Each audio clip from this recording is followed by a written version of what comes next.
Greetings and salutations, Internet citizens. It is I, Wolfphototech, and here we are with another delightful video. This time I'm going to just point out secrets of magic for, not Dungeons & Dragons, Pathfinder Second Edition role-playing game from Paizo Publishing. Those are the three pronunciations I've heard for the company so far. Paizo seems to be the most common one, though. Standard monocolor inside screen, no artwork, no maps, no charts or tables for such stuff. So yeah, decent title page. MSRP's for $50. This is specifically for Pathfinder Second Edition, not for the Pathfinder Second Edition Remaster. However, I will point out at various points important details relating between Pathfinder Second Edition and Pathfinder Second Edition Remaster throughout this book. First and foremost, a good chunk of this table of contents is exceedingly well laid out. I do really like the color theme of blue for magic. There is very clean and clear text stating Chapter 1, Essentials of Magic, which starts at page 6 and goes from page 6 to page 30. And then you have Chapter 2, Classes, which is Magus, Summoner, and the multi-classes, archetypes, which starts at 32 and goes to 74. Spells at Chapter 3 goes from page 78 to 146.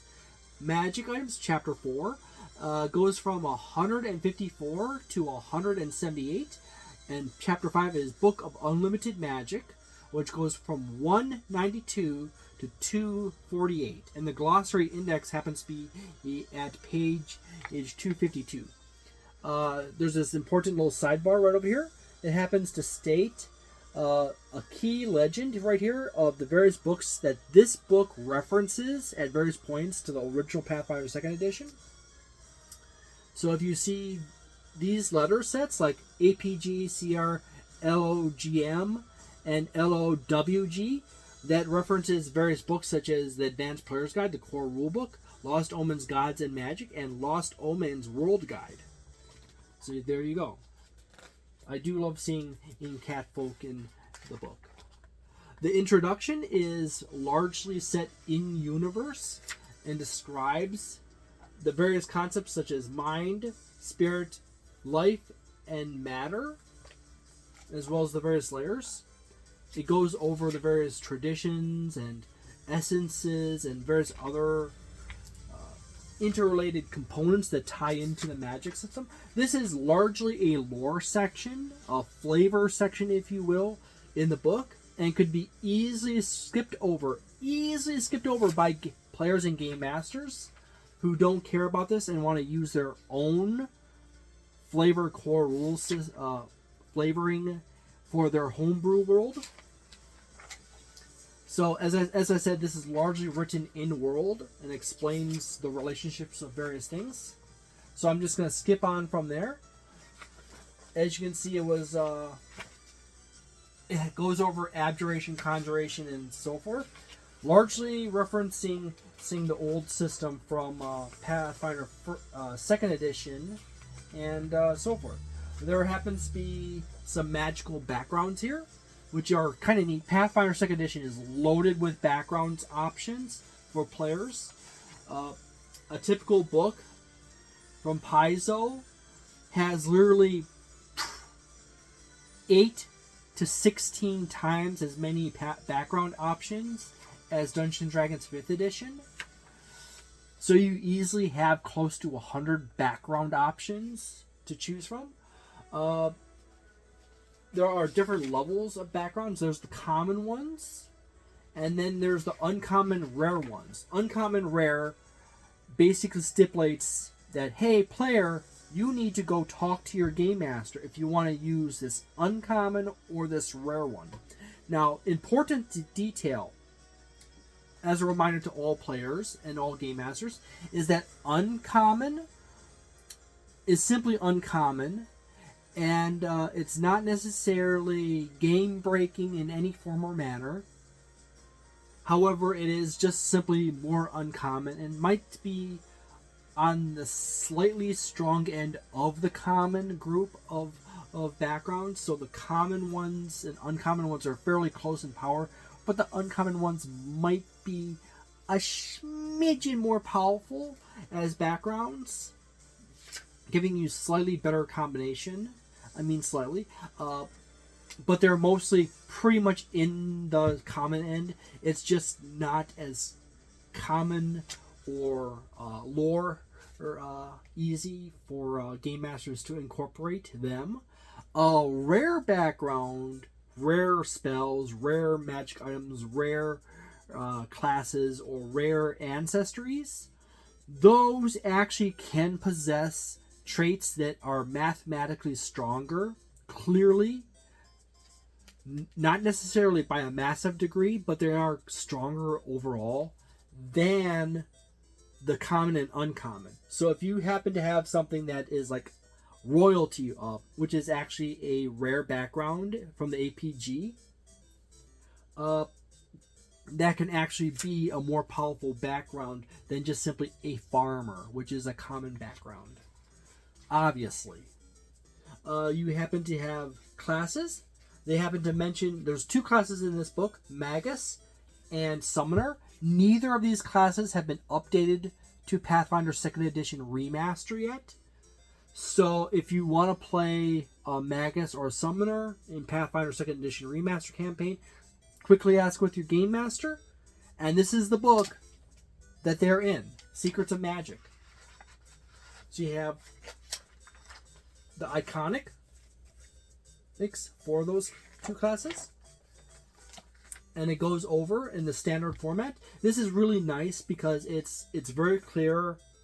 Once you've learned one book structure, it gets easier to go through another book and read it through very quickly and figure out, hey, where this is, where's that is, and so forth. Now, this is not always the case. I really do like Pathfinder Second Edition for having most of its books being a standardized format. But however, I don't know why. I don't know what kind of goofiness caused Paizo to occasionally do this. But sometimes they will write books that are essentially a collection of books in one book. And then it makes it a pain in the butt to use that book because you have to constantly check back at the table of contents or the index because all the player options are spread through the entire book because it's like a collection volume of multiple books in one book. Where this is more unified. However, I do guess the PR side of why they would do that is to create the book, to make the book feel more like it's in-world. So for similitude. However, that's completely unnecessary to players. The most likely reason why they would organize a book with that kind of crazy multiple books crammed together written in world is actually to make the copyright of that book stronger and to make it so that it's harder to imitate or replicate or reference easily for people who want to copy or clone the content elsewhere. Kind of weird, kind of dumb, kind of goes against what Paizo projects themselves as, but that is like literally the only other option besides they just simply want to make a book that feels like it's in world. Standard setup as usually. The first page basically explains you all the basic the basic elevator pitch of the class and what proficiencies you start out with and what other stuff you start with and prefer.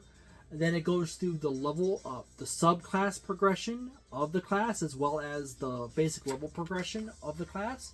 So it gives you the basic level 1 features, the subclasses, and then it goes into the leveling up mechanic of the class and then spells or something else on top of that. So there you go.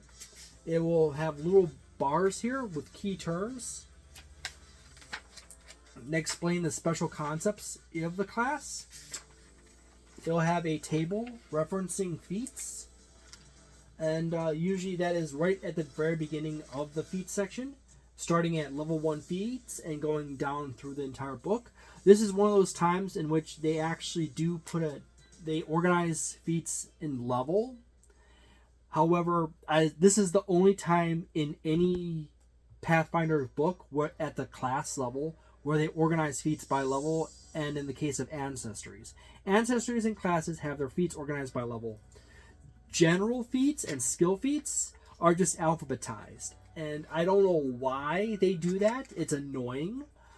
There is really no point to alphabetizing general feats and skill feats, other than it might be easier to look up if you only know the name of the feat. However, what you truly want to know is the level of the feat over the name when it comes to general feats and skill feats, so you can quickly look at all your options for that level and earlier, and you can move on from there, because all the level 20 feats don't really matter so much if you're at level 2 or level 5.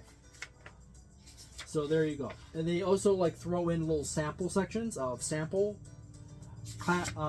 characters you can build, and they're actually overall very well designed for the function, and they have the summoner here as well. Typically in these books you'll have the order of an introduction, a little essential stuff, ancestries, backgrounds, and then classes, feats, spells. Well, actually we'll have feats, equipment, spells, magic items, and so forth. So you got the summoner here, and its unique spell progression, much like the warlock in 5th edition. And it's all of its little pets and its feats. Some classes have large sections of feats and pets and all kinds of fun stuff. You got a nice little scene of Lainey, the druid iconic. And then you go to the spell section. There's usually feats as an equipment between these sections in these types of books, but not in this book. You have arcane spells first, then divine spells, then occult, and then primal spells at last. And then the very last list will be typically focus spells. And you'll go through this book, and it's all organized alphabetically, not by level. So there you go. They often have a nice variety of artwork for every page, so you'll see that you don't have very many pages where there isn't a piece of artwork or something that's in lore or kind of piece of material here. So there you go. Skip a bunch of pages. Skipping pages.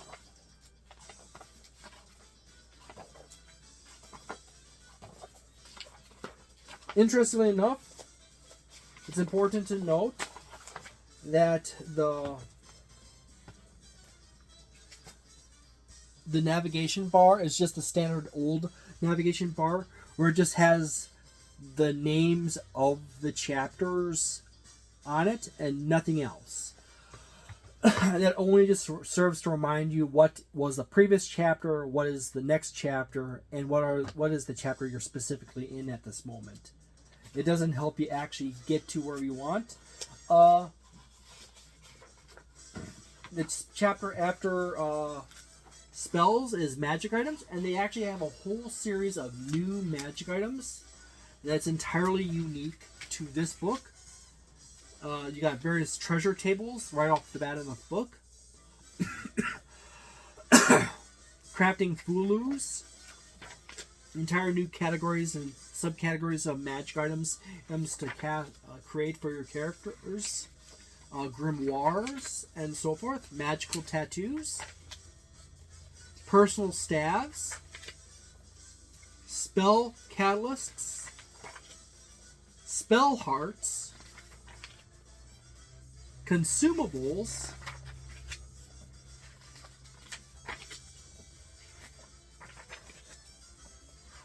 permanent items,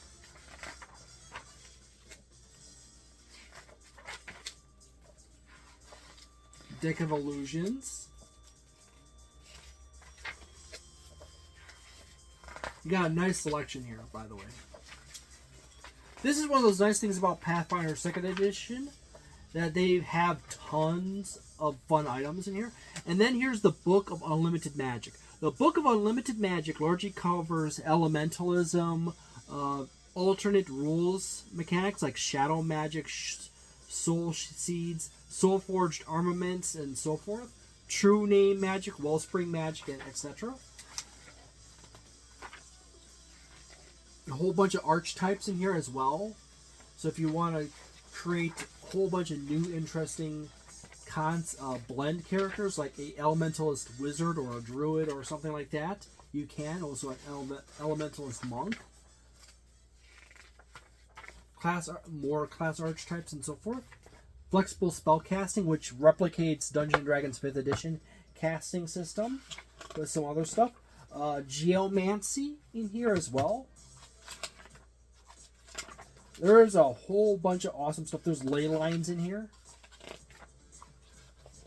Special rules for limited magic and pervasive magic campaigns. And so forth. It actually goes on a pretty good ways in the book. And as I said, there's the glossary in the back. And OGL. Along with the advertisement for the next book, Guns and Gears. I do say if you really like playing spellcasters in Pathfinder 2nd Edition and you want more options, this book is an automatic 4 stars for you. If you are a person who likes your martial classes like Champion, Fighter, Barbarian, Rogue, this is not a book for you. There's not a whole lot in here. There is a few magic items, but that's something that the Game Master would hand out to you. So you don't really need that stuff. So this book is basically 3 stars for martial players. For Game Masters, this is a 4-star book. You want this book after you get yourself your bestiaries for your Pathfinder 2nd Edition. You got your Game Master Guide, you got your core rule books, you got your bestiaries. And then you're on to books like this, like Secrets of Magic, Guns and Gears, and so forth. Dark Archives. Those are awesome books. And then after that, into the Lost Omens books. Game Masters for Pathfinder 2nd Edition, as well as Pathfinder 2nd Edition Remaster. This book is on your list of buys in the 3rd tier of buys after the, as I said, bestiaries. And for the players of both systems, this is a definite buy. There are very few things in this book that are no longer relevant in Pathfinder 2nd Edition Remaster. Just a few items with alignments and a few spells with alignment. And that's pretty much it. That's all. The classes don't have a extremely heavy need for alignment. Summoner and Magus don't really care about alignment. They care more about elemental damages and various other fun stuff. So you're not in trouble with this book at all, really. There's not a whole lot of reason for Paizo to have to rework this book to make it a Pathfinder 2nd Edition book. They probably could produce a document 5 or 6 pages that just basically convert this thing to this thing, done. And that'd be like a PDF thing. So, there you go. As I said, it currently MSRP is at $50. It's not a super thick book, so I don't think the price is going up. It might go up to $55 at some point in the future, but who knows? Yeah, I would buy if you're a player and you like playing spellcasters, whether they be druids, sorcerers, wizards, and so forth, go for it. Thank you very much for watching. Have a delightful day, a nice night, a wonderful weekend, a magnificent month, and see you next time. Ciao.